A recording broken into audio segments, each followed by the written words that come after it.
hello. Hi. How you doing?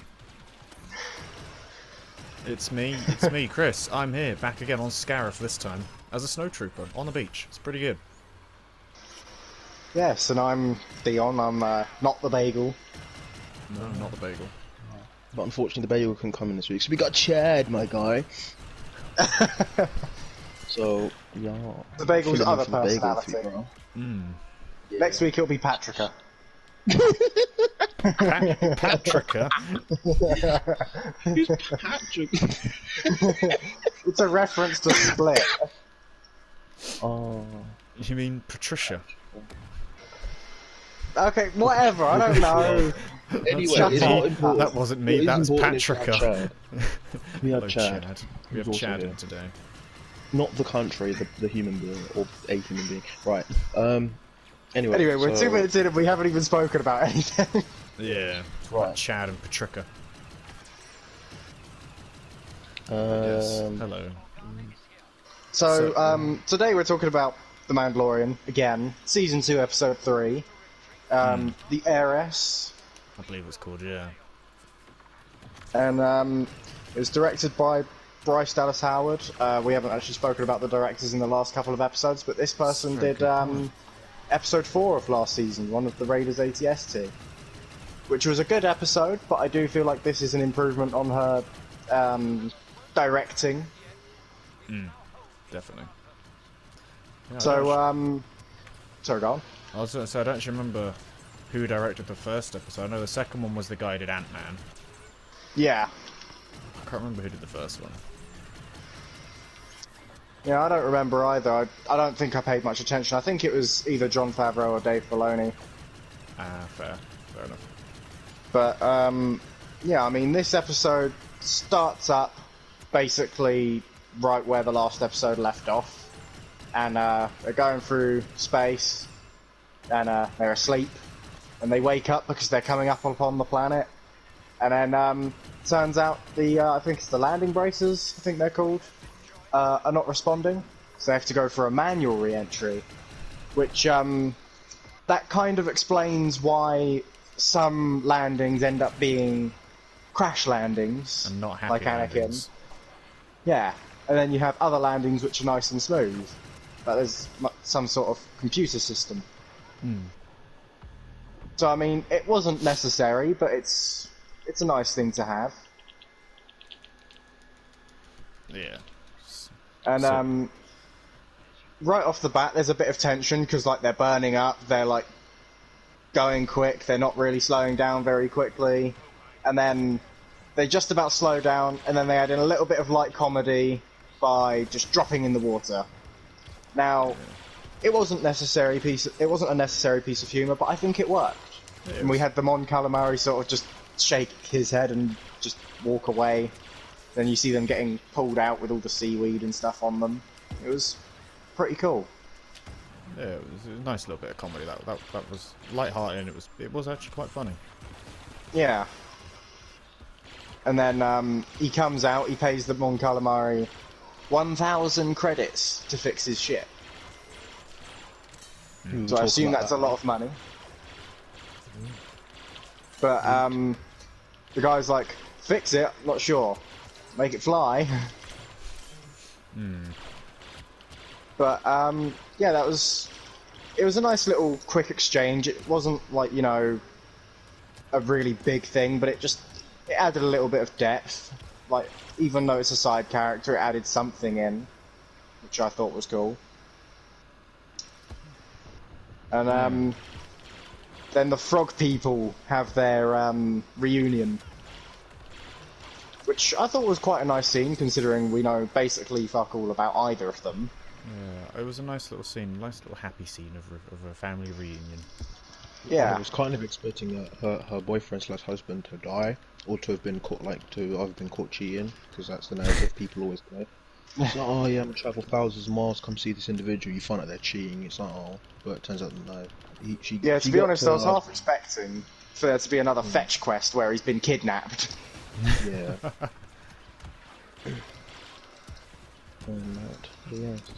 And then trade all the like nice gestures and huggies and all this other fancy stuff that they give out. And then Huggies, okay. Nappies, yes. and then flipping, they usher him off into like this cantina-like thing, where he's under the influence of this idea that he could go speak with someone who's going to take him to see other Mandalorians so they can find a Jedi, plot purpose. And yeah, so they sent him to somebody else. Yeah. And, who sent him and to then, somebody else. Yeah, so it was just go here, go here, go here. Destiny quetch. Shit, I can't speak English, right?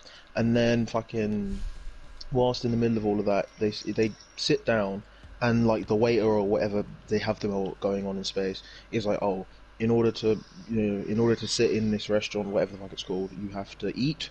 And he's like, oh, obviously, because the Mandalorian doesn't take his helmet off. So I won't eat, but like I will pay for information and get me some of whatever it is you got to serve him for the child. And then it just turns into a long thing of like, oh, okay. They have a conversation about, I want to find some Mandalorians, or have you seen anyone who looks like me? Which I think is kind of cool, because it sticks to the idea of him having to say, oh, have you seen any Mandalorians? And go, huh? What's the Mandalorian? And then he goes off to speak to some other table, and then next you know he's on a boat. Where Baby Yoda gets sent into some weird watery pit thingy. Yeah, because I mean, like, that boat, I mean, when the trailer came out, there was a few people that were complaining, oh, like, why are they using a boat to travel? Like, it's unnecessary, why can't they just use a ship? But it's a fishing boat. So it makes some kind of sense that they would be on a boat because they're fishing. And then, like you said, the child ends up getting into the water because, like, the leader of the little Quarren gang is just like, oh yeah, come over here, the child's going to want to see this. And then boots him in there to the sea monster, whatever it is. I think it was the Lady Quarren or something like that, which I don't know why the ladies look so damn ugly. For a giant fish. But, Mando, instinctively, you know, Father Mando, he jumps in to go and try and save the child. And then they close the trapdoor on top of him. So it looks like he's going to drown, he's like struggling, and he's using his jetpack to stay up, and then, boom, we get a few Mandalorians coming in. Now... Can I... Oh, go on. Go on. I was just going to say, their entrance made it felt like Power Rangers, because they just came out of nowhere. It's like they must have let him get on that boat knowing fully well that he's going to get caught into a trap. And then all of a sudden he's just like, oh, you know, we're just going to let him hold his own, see what he actually does, and then all of a sudden, you know, everything plays off the way it plays out, and then next, you know, like 3 fucking Mandalorians show up, and they just kick the shit out of like these pirates. Bearing in mind, none of them had any like melee weapons, except one of them had like a zipline whip thingy thing, whatever the shit. One of them had a retractable knife on their wrist. Yeah, but like it only got used as a threat, and then it also like got used to stab like 2 people. Like this was Assassin's Creed or something. Yeah, so it's still used. Yeah, but it like nothing cool. Anyway, carry on with yeah. Well, the whole point of a knife is to stab, and that's what it was used for. But it wasn't fancy. Anyway, we're getting. It doesn't need to be fancy. It's a killing. He did some Dooku spins with his little pocket knife. Yeah. Knife before. This isn't You expect it to start twirling around like a ballerina. A tooth fairy. It's a dance routine, just like, ooh, I'm going to stab you, ooh, throwing knife stab. Give you 5 seconds to run. Yeah. Get a head start. So yeah, But yeah. They rescue him, and he's like, I'm drowning. The child, get the child from the big scary sea monster. Help! And then they dive as in. well, any fans of the Clone Wars will instantly recognise those. Well, at least one of those Mandalorians. So yeah, like Chris was saying, they get him out. He's like, oh yeah, save the child. One of them jumps in. Sasha Banks jumps in there. Her first name is Mercedes. I never knew that. And all those uneducated people at the back of the class. Sasha Banks is a WWE wrestler, also / actor, who looks like a cyborg and has legs like what's them chocolate stick things? The Twix. No, the chocolate fingers. That's it. Anyway, carry on. I've lost my train of thought now. Sasha Banks Fuck off, being bagel. Yeah. What do you mean? Yeah. Anyway. She jumps in, and she pulls the baby out, rips open the pod because it's damaged, gives him over to Mando, And Bo-Katan, that's the leader of these 3 Mandalorians, takes her helmet off. And then Mando's like, oh no. He's like, where did you get this armor? It's like, this armor has been in my generations, in my family for 3 generations. Bloody hell, if I could speak English, that would be nice. But, yeah, so he's like, and then the other man, the male Mandalorian, who nobody really knows, is like, oh, he's one of them. Yeah. And then Bo-Katan turns around to like, yeah, thanks. Kind of thing, just like, shut up. And then they have a little conversation, and then Mando just flies away. Doesn't even try to get any information from them. And then the Quarren gang leader's brother comes along to try and kill him. And we have Bo-Katan and her little friends coming along to help him again. And he finally sits down to you know, talk to them.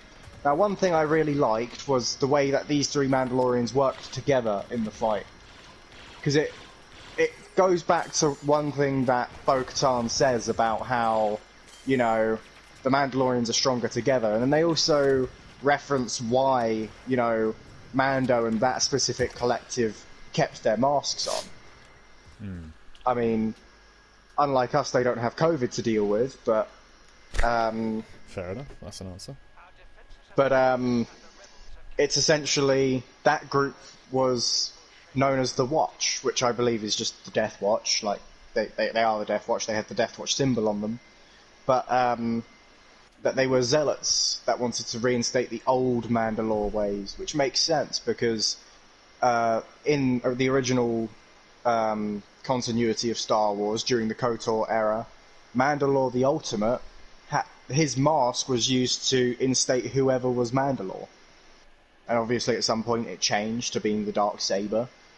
But I thought that was cool. They plugged that hole, they explained that, which I think that was something that they were going to have to do sooner or later, otherwise people were going to be like, well, are you going to explain this, or are we just going to be left to wonder? Although at the same time, it was kind of an easy thing to think of, like different coverts probably have different leaders and therefore have different values. But, so they go to the cantina again, Sasha Banks is slurping on a worm. And, Baby Yoda's just sort of looking at her. And then the worm's like curled around her mouth, and it's just like, I was like, oh, okay. And they're talking about... You thought that was a tongue? You saw her put it in your mouth, in her mouth. No, I saw the little thing coming out of her mouth. It was gross. Well, yeah. So Bo-Katan decides to tell Mando about her plan, and she will help him get to a Jedi if he helps out. And they're going to reclaim some weapons for the war to retake Mandalore. And Mando's like, that's not a good idea. Mandalore's cursed. Anyone that goes there will die. And they're like, no, we'll do it. No. And then he's like, okay, I'll help you out. I mean, doesn't really have much of a choice, but... So, they're sitting on top of the Razor Crest, they're talking about it, and they make a reference to stormtroopers being terrible shots. Because Mando asks about, you know, how many there's going to be. Bo-Katan says a squad at most. I assume they're talking about the perimeter, because there was a lot more than a squad inside. Yeah. But, yeah, it's, by that point, the male chimes in, he's like, and not one of them could hit the side of a bantha. And he reminds me of, some of the old school Mandalorians, like with the dry humour, just insulting people. Because, like, anyone that's played the Knights of the Fallen Empire, Knights of the Fallen Empire and Knights of the Eternal Throne expansions for Star Wars: The Old Republic, you might remember Mandalore the Avenger's sidekick says some similar, well, not similar things, but, you know, has a similar kind of humour. So, yeah. I don't think it was necessarily a reference, but I thought it was a nice sort of, you know, it was cool to see that kind of Mandalorian, and they all in my opinion, I believe that those Mandalorians actually have a bit more personality than all the other Mandalorians we've seen so far. The rest of them are very much just like, we're robotic, we must follow code. This is the way. Whereas like you've got Bo-Katan, who even makes a joke during the heist later on. She's like, make up some tea, we'll be up there soon. And it's just like, we don't really see that too often, no, especially in this show where a lot of it's a bit darker. So it was cool to see some of that, you know, lighter humour coming through. Yeah, but it was nice to see that sort of stuff. I also kind of liked how Bo-Katan says, "Don't worry, brother," to him, because it sort of shows like like unlike Mando, she looks at all Mandalorians as one and the same. They're all equal. Yeah, she can see past the fact that he might have been from a different clan at one point. Yeah. Oh, hello. Sidetracking. But yeah, so now I'm dead, I can continue speaking. But yeah, so then that's like the middle of the episode, them, you know, getting to know each other and planning the heist. So I liked it. It was a good way to sort of, they dropped some hints about the Purge of Mandalore, although that's where one of my problems about the episode comes in. It's not a huge problem, so don't kill me. But a casual viewer who hasn't watched the Clone Wars, hasn't watched, you know, Rebels, they aren't going to really know who the Night Owls are. They're not going to know who like the relevance of Bo-Katan, or even what the Great Purge really was, because like they reference it, but they don't really say what exactly it is. Yeah. I mean, it's probably something they're going to dive into a bit more later if they go back to Mandalore, because I think they will once Baby Yoda's been dropped off or something, if he ends up actually leaving Baby Yoda. But yeah, I think it's something that they will cover, but for now it's going to be a bit confusing for some of the casual viewers that haven't watched those shows. Yeah, they haven't kept up with them, per se.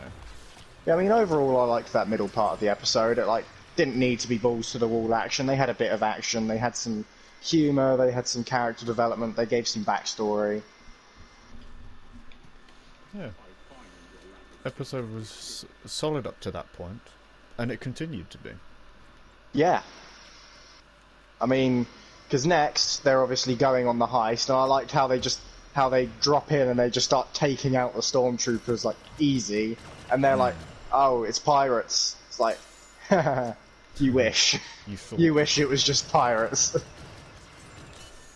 And then they get in there and they've got a lot of stormtroopers to fight through. You've got Bo-Katan with a vibroblade stabbing people, and then you've got Mando throwing his explosives, and they're all shooting, and we get a good look at the gadgets, and then also the visor vision. That's something I liked about Episode 4 from Season 1, that was also directed by the same person. And also, it was one of the things I liked about the second episode of this season. I didn't actually talk about it because I was more complaining about nothing happening in the episode, but yeah, I feel like the way that they showed all of that it's not necessary, but it's an attention to detail kind of thing that just sort of allows you to be a bit more immersed in the situation.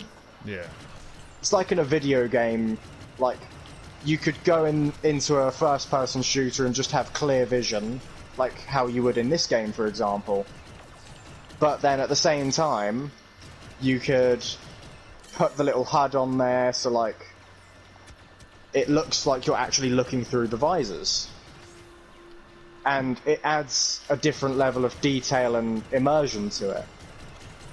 Yeah, it gets you more engrossed in a way. It does. Precisely. And then, one thing that I kind of was confused about is, why is Mando's rifle still missing? Because they get pinned down by some heavy blaster fire.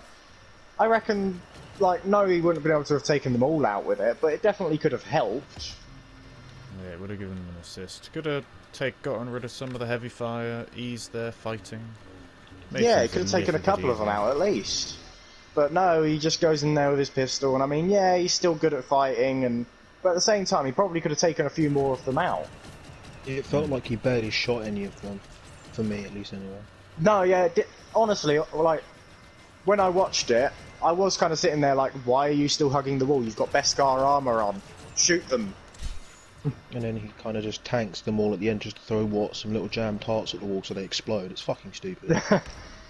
But no, I mean, the thing is with that as well, it's like, you know, like, he does realise one charge probably would have done the job. Like, 2 was a bit of overkill, but I guess it was a cool scene because it shows that his armor can take that much punishment from not only blasters but explosions as well. So I feel like the positives outweigh the negatives in that, because the negative is more of a nitpick, really. It's not really anything bad. That major. And then, you know, they get to the cargo. Well, this is after that point, but like before that point, they get to the cargo area, and you've got them. You know, you've got the Imperial officer like freaking out because they're Mandalorians, for fuck's sake. And then he's like, "Close all the doors." So they do, and then he's like, "We've got them trapped." And the bigger officer's like, "Where?" "The cargo control area." And then the other officer freezes for a second, he's like, "What?" And then they get jettisoned out, and a lot of episodes probably would have used it for needless humour, but I feel like it worked well. I feel like it made sense in the context of the episode, and then on top of that, it was also like, it was realistic, and I guess it was also kind of funny because it was just sort of sudden, but I mean, I didn't personally find it... Yeah, it shows that they're kind of just incompetent now. And then, excuse me, so we see, they get to the bridge, and, well, before they get to the bridge, actually, we go to the bridge, and we're looking at, he's talking to a superior officer, and it's Moff Gideon, Guspering, and, he's, like, "We need backup now," and then he's like, "Is this the same pirates as before?" And they're like, "Yes." He's like, then there is no use of sending you reinforcements, kind of thing. He's like, "You know what must be done." And then he shoots the 2 other officers that are with him, which I thought, it shows the ruthlessness of the Empire and also the zeal that they have, that they just don't really care about, you know, the lives of their fellow soldiers and stuff. Yeah. It makes sense. And then after this point, you know, the Mandalorians get there eventually because he's trying to take the ship down, and they're like, "Shit, we need to go." And then that's when they have the hallway sequence where Mando tanks the fire, and then yeah, they get there, and oh, hello. I nearly killed myself. Sorry. I just got hit by my own missile. But yeah, anyway, enough sidetracking. So they get there. Bo-Katan's like holding him at vibroblade point, and she's like, "Does he have it?" And he's like, "If you're asking, you know he has it." And then like she's like, "I'll let you live if you take me to him." And then he's like, "No." I think it was something along the lines of, "You might let me live, but he won't." And then he takes the equivalent of a Star Wars cyanide pill, and he dies. And she's like, you know, obviously not happy about that. And then they take the ship to a good close, and well, a good close, a good landing. A happy landing. Well, not a landing actually. They fly it. They stop it from crashing. Trying to focus on the game and commentate at the same time as sidetracking. But yeah. So then Bo-Katan's like, "Are you sure you don't want to join us?" And he's like, "No, I have something else I need to do." And then he's like, "Where is the Jedi?" And then she's like, "Oh yeah, go to," I can't remember the planet name or the city name, but she's like, "Go to this place and look for Ahsoka Tano. Tell her Bo-Katan sent you." And then she says, "This is the way." And then he replies with, "This is the way," showing that he's kind of like accepted that not all Mandalorians are going to be the same. And that he sort of like accepted them as Mandalorians as well. And I I think that was kind of nice because it shows that he's not as closed-minded as he was, say, in the beginning of the series. Yeah, he's opened up about who else, like, about people. Yeah, people, droids, the lot. Like, it shows character development, and it's a good way to show it. Just him being more willing to trust people, although sometimes it's a bit annoying because he'll trust the wrong people, quite commonly. Yeah. But I guess it happens with the line of work. And then, also, that skydiving scene afterwards, I know it's a very small, inconsequential scene, but I thought that looked fucking badass. It did look good. That skydive did look cool. And then, it was enjoyable, that was. And then I think the next scene we see of Baby Yoda with the baby lizards, or baby frogs rather, I think that was the right way to show the cuteness. It was better than the previous episode where they tried to make him cute by eating the babies. Now he's like stroking the babies, he's looking at the babies, he's having fun. And then Mando's like, come on, let's go. And then he communicates with him, and he also does this at the beginning of the episode. In the beginning of the episode, he's like, yeah, I know you're hungry, I'll get you something to eat. And at this point, he's like, I have enough pets. Which, it was a nice comedic moment. And it was nice. It was. Also, one thing I forgot was in the middle of the episode when he drops the child off with the frog people, which we actually didn't mention, he gives a little dad talk. Like, you know, watch your manners, behave yourself, you know what I'm on about. And I thought that was nice to see. Like, it was sort of like a, we know, kind of thing, like, by the writers, almost. And then, so, like, the fact that he's communicating with the child properly and he's understanding the child, it shows growth from both of them at this point. Like, it shows that Baby Yoda is learning how to communicate to Mando, and Mando is able to understand him now. Like, going from the beginning of the series where he just picks him up by his clothing and puts him down, to picking him up, to actually speaking with him. Like, it's different. It's you know, it shows, like I said, growth and character development, which is something that, with a short runtime, might not be easy. Because that's actually something else I wanted to talk about. This episode is still one of the shorter episodes, I believe. It's very fast-paced, very packed.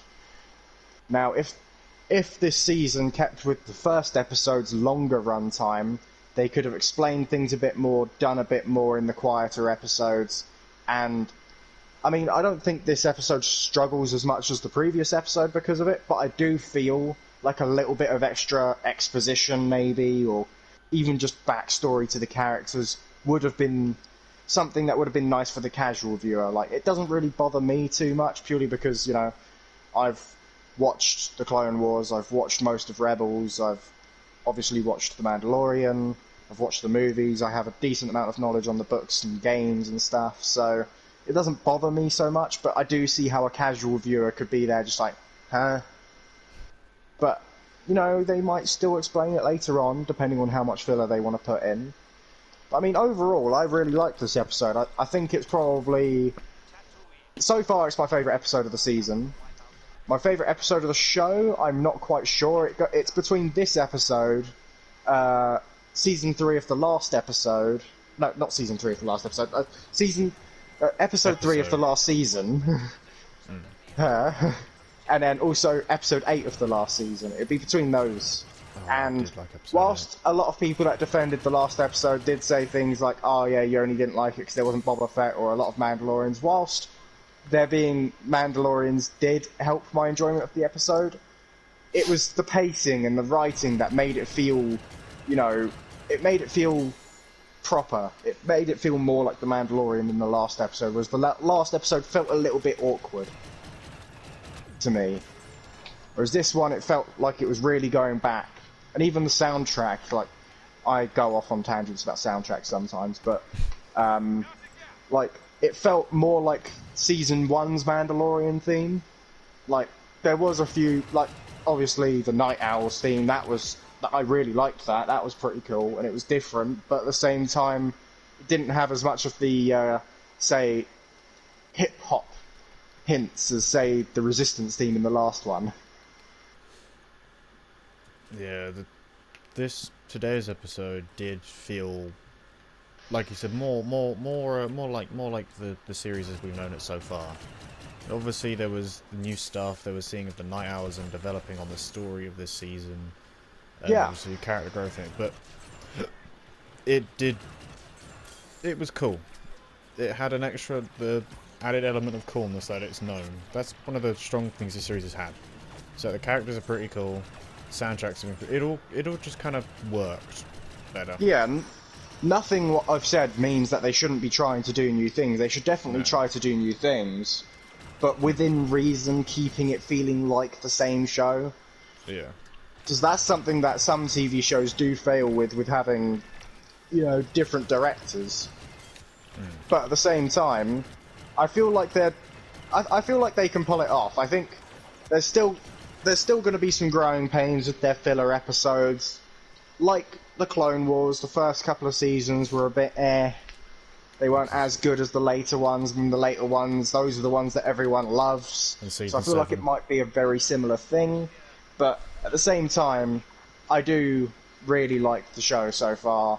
I don't think it's anywhere near, you know, as bad as, you know, some people will say it is. Like, I do agree that it's not like, you know, the greatest TV show of all time, but from a pure like enjoyment perspective, as a Star Wars fan, I love it. Yeah. In that kind of way. Like, it's just like, especially after the sequel trilogy, like, it's a big step up. Yeah. Because it's made by people like Dave Filoni actually loves Star Wars, and Jon Favreau, even though like he's a fan of Star Wars and he wants to please the fans, and that is what makes this show work so much better than say the sequel trilogy. They didn't go the Rian Johnson route of being, oh, we want people to love it and hate it.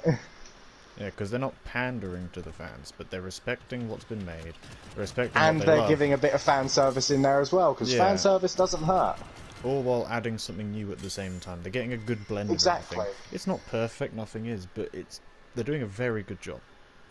Exactly. Like, if Disney weren't to be making any more moves and we're just making shows, not like The Mandalorian and then something similar to The Mandalorian but different, but just like keeping shows but keeping the mix of how they're doing things, like, and respecting something new, they'd be doing great. I'd be happy with them after, like, very happy with it. Oh, 100%. And I mean, we actually have me and Chris did a discussion video. We haven't uploaded it yet, but we spoke about some Star Wars rumours, and there was one small rumour which I actually feel like would be a good idea now, even though at the time in the video I was like, maybe not, is the possibility of a Bo-Katan spin-off series. Because this episode opens a door for a spin-off series in a sense that seeing, you know, a new Mandalorian wars, like Bo-Katan fighting to reinstate a new Mandalore and like return the Mandalorians to glory. I feel like that could work as a show, but I feel like that would have to come in like after the Mandalorian ends, so he would be like a part of that show at that point. Because I do still think that 2 Mandalorian shows running at the same time might be a bit much and a bit unnecessary. I love it. It would be. But you know what? I mean, if I had to give this episode a rating, I think personally I'd give it a 9 out of 10, despite the few nitpicky issues I have about, you know, casual viewers possibly not being able to enjoy it as much. I do think it was a really good episode. I think it's definitely one of the best so far. It was definitely one of the most entertaining. It had some of the best fan service. Because yes, episode 1 had a lot of references, but this one actually brought in something, like, it brought in Bo-Katan, and Bo-Katan did something, rather than Boba Fett coming in at the end of the episode and just being seen. It's a tease, but I preferred this episode in my, like, so I'm going to rate it a 9 out of 10. Lamar, would you like an input on things? If you're here. No, I mean, you guys pretty much covered everything, you know.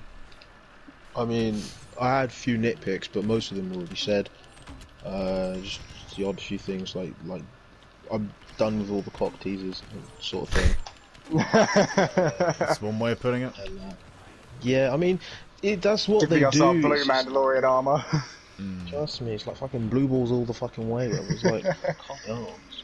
But I mean, it's nice that they were able to be like, okay, we're just gonna bring these characters in and say, well, you know, these These characters do tablets. exist.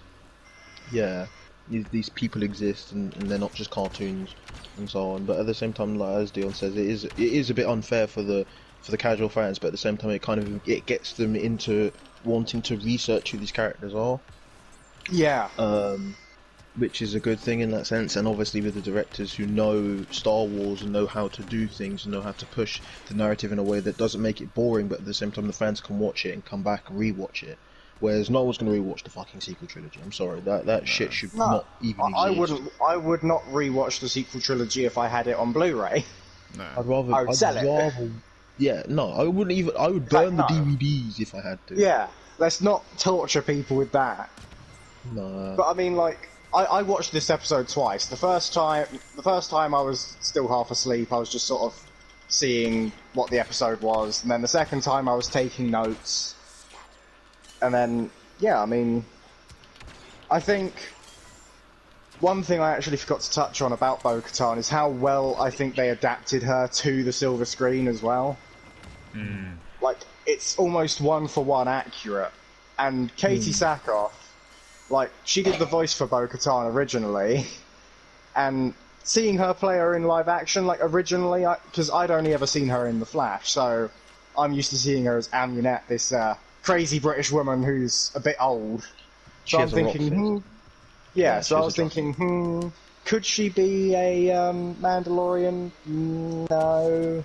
But after this episode, she did a really good job, and I don't know if they needed makeup or whatever, but she looked really good in this episode, like, in terms of character accuracy, like, and the armor as well.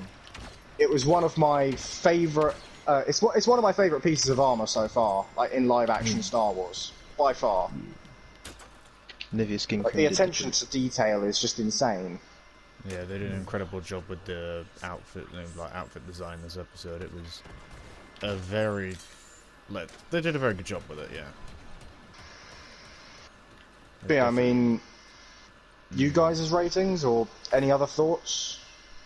I remember earlier thinking, maybe about an 8, but I'd say 8 to 9. Yeah.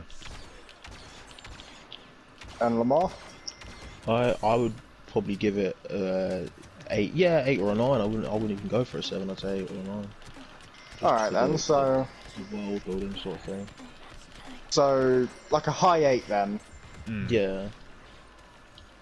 That sounds good. High. Yeah, I mean, I 100% agree with that, because it was definitely a very all-round strong episode, and most episodes have a few more weak points than that, even some of the best ones in this series. Although, and even the other TV shows. I'll just cut you off, sorry, it's fine. No, it's alright, I just finished. Oh, I was just gonna say, the only thing that doesn't make it a 9 for me is the fact that the Mandalorian basically just clinched the wall, because in when they're on the ship and they're trying to do like all their gunfighty stuff, the rest of the Mandalorians are there shooting people and beating people up, and the Mandalorian's just like, I don't want to do this. It's like, he's too much of a dad, and it really annoys me, because it's just like, can you like fight people, please? You know, and the fact that He did kind of feel like he took a bit of a background role in some of the action scenes, to be fair. But I mean, at the same time, it's a way to put the spotlight on some new characters, and I do prefer it to them spending most of the episode fawning over, like, Baby Yoda.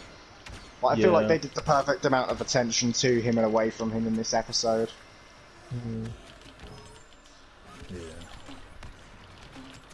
Yeah, no, I mean, Yeah. just want to see the Mandalorian use his weapons a bit more. Oh yeah, 100%. Like, see that because rifle. we're seeing him use his gadgets more, like his little explosive things, but I want to see him use more guns. Them explosive jam tarts will not hold up the next episode, though, I'm sorry. Yeah, to be fair, it has been a way to get out of a situation in 2 episodes in a row now. Exactly. It's like, oh, I have all this arsenal. It just disappears in the next season. Completely gone. Yeah, like, I'm a Mandalorian, weapons are part of my religion, half the weapons disappear next season. they're on battle pass, bro. He's got unlocked them shit. Fucking hell. Oh, It's a Mandalorian battle royale for the Darksaber. Trust me. It's just like capture the objective, and you may or may not get the Darksaber in your next loot crate. Something I know it's a little bit off topic because we're talking about those weapons and stuff right now, but it's actually something back to quite early on in the episode when he goes to the bar, right, and he wants the information. There's the the species called Mon Cala, is that the planet? Mon Cala is the planet. The species is the Mon Calamari. Okay, right. Yeah. You can definitely tell where they came from. But there's something I noticed, or I think it was right. I'm right in thinking this was when he paid like the bar dude, the Mon Calamari, to like tell him where the dude who knows where the Mandalorians are is, and he paid him in their currency. In their currency, which I thought he might have just had on him, but from when he finishes his first job in the beginning of the first season, and Grief Karga pays him, he's like, I've got some of these coins. I'm like, oh, he's got the jelly coins back. Yay! That was a really cool detail as well, actually. Yeah, I spotted that and I was like, oh, jelly coins, welcome back. Yeah, so I thought I'd point that out as like a little callback in a way. Yeah, I mean, I also kind of like how they were able to have the Mon Calamari and the Quarren in the same cantina without fighting, because anybody that's big on Star Wars lore, you'll probably know they didn't get along until the rise of the Empire. So it does show that some civilizations actually got better, like, after the war and because of the war.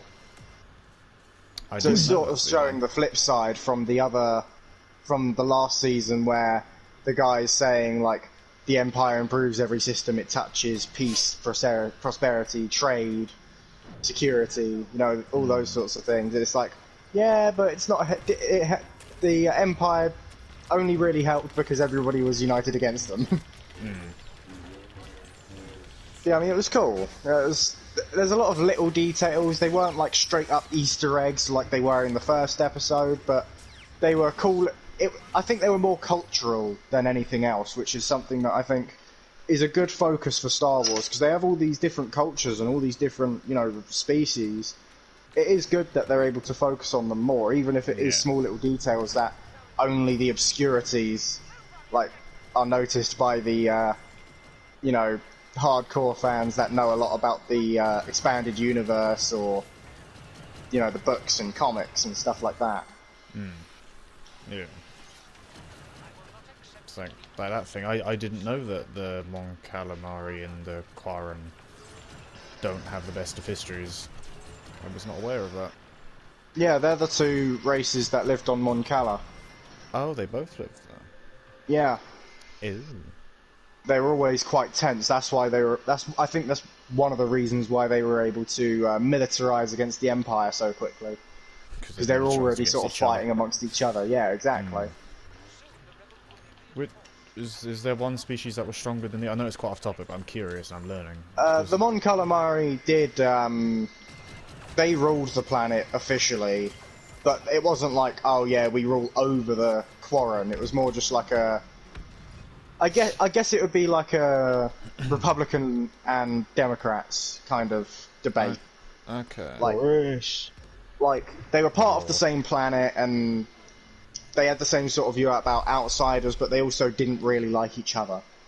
So they did fight, and they did have their wars, but it died down during in the Republic era. There was still quite a lot of infighting, but towards the beginning of the Galactic Civil War, they started to realise, we should work together.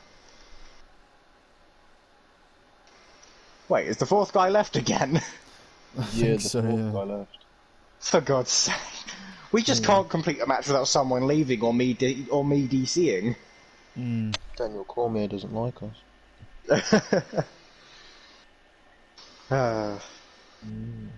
Yeah, is there any... Oh yeah, theories for the next episode. So, obviously he's gone to go see Ahsoka. Now, I think the next episode is going to go one of two ways. It's either going to be he's going there and he gets sidetracked because he gets attacked or something, or maybe he gets pulled over by the space police again. Or he actually gets there and then something happens while they're there, and then it becomes almost like a two-part story. Ooh, I feel like that's the way that they're going to go with it. Two-part story, yeah. like maybe he gets there and then there's like bounty hunters that are hired by the Imperial Remnant trying to capture the child, and they're going to get a bonus for killing the Jedi. Yeah, I think there's yeah. I'm having a brain fart. Yeah, I think he's gonna make his way to wherever Ahsoka is on that planet. I can't remember the name off the top of my head. Neither can I, to be honest. Yeah, and there's gonna be some hesitancy, but then they're gonna kind of get all along. Hell, Sabine might even be there. Who knows? Yeah, although some people were saying that Sasha Banks' character was what's it called? Sabine. No, Bo-Katan. I don't think so. I don't No, think Sabine's so, purely usually because got more colourful armour. yeah, as well. Sabine left the main groups of Mandalorians like before Rebels began and had her own armor. Also, though, another interesting question: do we think that Mando will actually leave the child with Ahsoka, or do you think Ahsoka might tag along? I hope she tags along. I feel like they might have a few episodes together, but I do think, for the sake of the character of the Mandalorian, that they will have to leave Baby Yoda somewhere at some point. Oh, definitely. They're going to have to part ways at some point. That's without doubt. And I know a lot of the Baby Yoda simps out there are not going to be happy, but, you know, he's a Mandalorian. It's not really suitable for a child. We didn't sign up for a nursing program that's going to span 3 seasons. It's the Mandalorian, not the Mandalorian and the Adventures of the Child. Well, this isn't the Babysitter Part 2, like, get Vin Diesel for that shit, nobody wants this. Mando's protocols of being a Mandalorian and a bounty hunter weren't to nurse and protect. Yeah. He's not a nursing droid, or a nursing bounty hunter. Like, it's okay for now, but unfortunately that cannot last forever. He's following his creed, but once he fulfills that, he has no reason to be around the child apart from if he feels a duty to protect the child. Which but I even think then, he it's will. like. But at the same time, I just don't feel like there's much of a show in him sitting there and trying to defend the child, or help raise the child. It's just a TV show. Like, that's kind of the problem that I have with the Obi-Wan series. Like, it's 20 years basically on Tatooine. Like, it's the same sort of thing. There's only so much that they're going to be able to do on one planet, unless he becomes like the sheriff of like, kind of like Marshall. Yeah. Instead of Marshall, it's Obi-Wan. Oh, Cobb Ben. Vanth. Ben Like, if they Obi. do a similar sort of thing with Mando when he's like protecting the child, then maybe that could work. But at the same time, it's like he's going to be dealing with bandits. But he's already dealt with the Empire, so it's like there wouldn't be a lot of stakes in it. So I do feel like they're going to have to leave the child behind and have him continue his own journeys. And maybe they'll bring the child back in every now and then with a few cameos from Ahsoka, or maybe even have a spin-off series with Ahsoka. But yeah, I mean, I think it should be good. Yeah, I think it'll be a matter of he's going to be like, I fulfilled my creed, I can now let go of the child, and he's like, I can't do it yet. Yeah, it'll be kind of like episode 3 in the first season where he's like, oh yeah, I'm going to hand the child over. Can't do it. Yeah, he can't do it.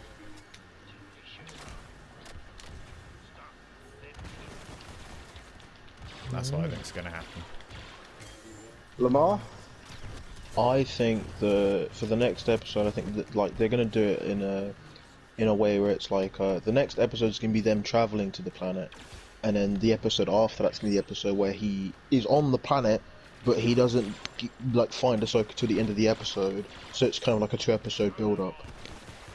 So kind of like these last, like how in episode 1 he's looking for a Mandalorian, doesn't quite get it, and then in episode 2 he's making his way to to the new planet, and then in episode 3 he finally finds them.